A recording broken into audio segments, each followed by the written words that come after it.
સરસ મજાનું ટેસ્ટી એવું કાઠિયાવાડી સ્ટાઇલ ઢોકળીનું શાક બનાવીશું. ઢોકળીનું શાક સૌ કોઈ બનાવતા હશે. ઢોકળીનું શાક બનાવવા માટે ઘણી બધી મહેનત પડતી હોય છે. ઘણા બધા લોકોથી ઢોકળી એકદમ સિમ્પલ અને સરળ રીતે પરંતુ સારી બનતી નથી. ઢોકળી થોડી નરમ પણ બને, પોચી પણ રહે અને સાથે ખાવાની મજા આવે અને ઢોકળી બનાવવી સૌ કોઈને ભાવે એવું આપણે સરસ મજાનું શાક બનાવીશું. સૌથી પહેલાં અહીંયા મેં 2 વાટકી ચણાનો લોટ લીધો છે. ચણાનો લોટ ઘરનો દળેલો પણ લઈ શકાય છે. ચણાનો લોટ તમે પેકેટનો પણ માર્કેટના તૈયાર રેડી પેકેટનો લઈ શકો છો. હવે સૌથી પહેલાં એ ચણાનો લોટ હોય એની અંદર આપણે લમ્સ ન રહે એ રીતે આપણે હલાવી લઈશું. તો અહીંયા આપણે આ જે ચણાનો લોટ છે એની અંદર થોડું પાણી લેવાનું છે. 2 વાટકી ચણાનો લોટ છે તો આપણે 1.5 વાટકી પાણી લેવાનું છે. ચણાના લોટની અંદર આપણે પતલું એવું રેડી કરીશું. જે ચણાના લોટનું આપણે ખીરું રેડી કરીશું. અહીંયા આપણે ઢોકળીને વરાળે બાફીને થોડી ડિફરન્ટ રીતે કરવાની છે. જે લોકોની ઢોકળી નથી આવડતી એમને પણ આવડી જશે. આંધણવાળી ઢોકળી આપણે નથી કરવાની, આપણે સ્ટીમરમાં વરાળે બાફીને ઢોકળી કરવાના છીએ. ટેસ્ટ અકોર્ડિંગ આપણે હળદર અને થોડું અમથું નમક ઉમેરી દેવાનું છે અને સાથે આપણે થોડો અજમો ઉમેરી દેવાનો છે. ઢોકળી હોય એની અંદર તમે અજમો ઉમેરો બહુ સારું લાગે છે અને સાથે થોડું કાચું જીરું ઉમેરી દેવાનું છે. તો અહીંયા આપણે લાલ મરચું એકદમ ઓછું ઉમેરવાનું. હવે આપણે હલાવી લઈશું. આ જે બેટર હોય છે ઢોકળી બનાવવા માટેનું એ ચમચીમાંથી તમારું ખીરું નીચે પડે એટલું થિકનેસમાં હોવું જોઈએ. હવે આપણે હલાવી લઈશું. તો બસ આ બેટરને આપણે પાણીમાં પલાળી રાખવાની કોઈ જ ઝંઝટ નથી. અહીંયા તમે જોઈ શકો છો થોડું જાડું હતું તો મેં પતલું કર્યું છે. તમે જેમ આ બેટરને જેમ પાતળું રાખશો એમ તમારી ઢોકળી બહુ મજા આવશે, એકદમ સારી બનશે. હવે આપણે આ ઢોકળી છે એનો જે મસાલા હોય છે ચણાના લોટના એ બધું મેં રેડી કરી દીધું છે. તો હવે બીજી બધું કઈ જ વસ્તુ આપણે ઉમેરવાની નથી. તમે જોઈ શકો છો એક પ્લેટ લેવાની છે. સ્ટીમરમાં ઓલરેડી પહેલેથી મેં પાણી ગરમ કરવા માટે મૂકી દીધું છે અને તૈયાર કરેલું જે ઢોકળી બનાવવા માટેનું બેટર છે એને આપણે સ્ટીમરમાં ફેલાવી દઈશું.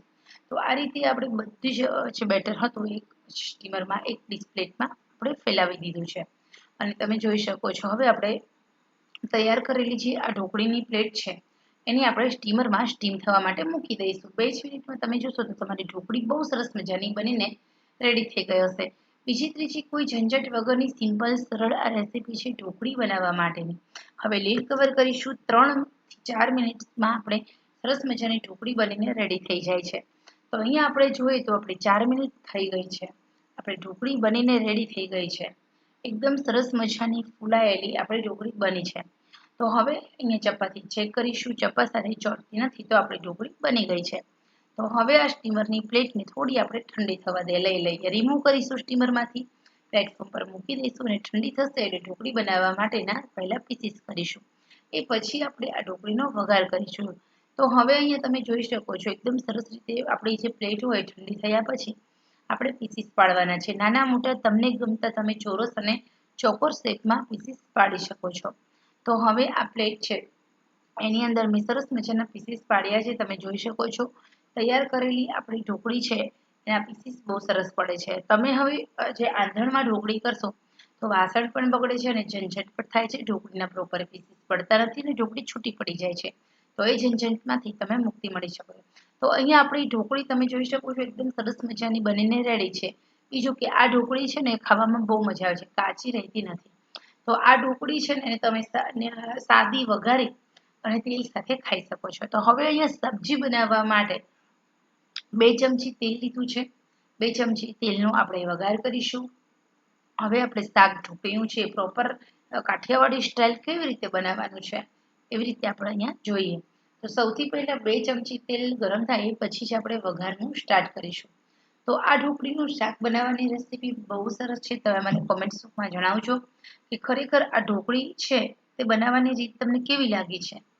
ઓકે, તો અહીંયા હવે આપણે તેલ પ્રોપર રીતે ગરમ થાય એ પછી રાઈ ઉમેરવાની છે. રાઈ સંતળાઈ જાય એટલે જીરું ઉમેરવાનું છે. પછી થોડી હિંગ અને લસણની પેસ્ટ ઉમેરી દેવાની છે. 4 થી 5 કળી લસણની પેસ્ટ ઉમેરી અને આપણે હલાવી લેવાની છે. એ પછી ઊભી પટ્ટીમાં સમારેલા કાંદા ઉમેરી દેવાના છે 2. ખરેખર આ કાઠિયાવાડી સ્ટાઇલથી જો તમે આ રીતે ઢોકળીનું શાક બનાવશો તો બહુ સરસ મજાનું બને છે. નાના મોટા સૌ કોઈને ખાવાનું મન થાય એવું લાજવાબ ટેસ્ટનું આપણું આ ઢોકળીનું શાક બને છે. હવે આ ઢોકળીનું શાક બનાવવા માટે આપણે પહેલાં તો 3 થી 4 મિનિટ સુધી આપણે કાંદાને સાંતળવાના છે. ઊભી પટ્ટીમાં સમારવાના છે. જેમ કાંદા સંતળાઈ જશે ચડતા જશે એમ એની ઊભી પટ્ટીની એક પેસી છૂટી પડવા લાગશે અને તેનાથી શાક હોય છે એનો ટેસ્ટ અને ઉઠાવ બહુ સરસ આવે છે. તો હવે 3 થી 4 મિનિટ થઈ ગઈ છે. લાઇટ પિંક આપણી ઓનિયન થઈ ગઈ છે. આપણે ગેસની આંચ ટુ મીડિયમ કરીશું અને થોડી વાર આપણે હલાવી લઈશું. એ પછી આપણે હળદર ઉમેરી દેવાની, લાલ મરચું ઉમેરવાનું, મીઠું ઉમેરવાનું, ગરમ મસાલો ઉમેરવાનો, સાથે આપણે અડધી વાટકી ઘરનું તાજું મોળું દહીં ઉમેરવાનું છે. દહીં ઉમેરો ત્યારે ગેસની આંચ એકદમ મીડિયમ રાખવાની છે. આ મેં નમક ઉમેર્યું, સાથે થોડું કાચું જીરું ઉમેરી દઉં છું અને કશ્મીરી મરચું ઉમેરી દઉં છું. પહેલાં મેં રેશમ પટ્ટો મરચું ઉમેર્યું છે, થોડું અત્યારે કશ્મીરી મરચું ઉમેર્યું, જેના કારણે આપણું શાક છે એ લાલ ચટક બને. હવે તમે જોઈ શકો છો બધા જ મસાલા છે ને એને 2 થી 3 મિનિટ સુધી ચડવા દેવાના છે, જેના કારણે થોડું અમથું મેં પાણી પણ ઉમેર્યું. બધા મસાલા ચડશે એટલે એકબીજાનો ટેસ્ટ છે ને બહુ સારો આવે છે. હવે 1 થી 2 મિનિટ સુધી આપણે જે પાણી ઉમેર્યું હતું વઘારમાં એ ઉકળી જાય એટલે આપણે ઢોકળી ઉમેરી દેવાની છે. અહીંયા અમે બધી ઢોકળી નથી ઉમેરી, થોડી ઉમેરી છે, અડધી ઢોકળી આપણે એમ જ રાખી છે. અમારા ઘરમાં બધાને ઢોકળી બહુ ભાવે છે, નાસ્તામાં પણ ઢોકળી બનાવીને અમે લોકો ખાઈએ છીએ.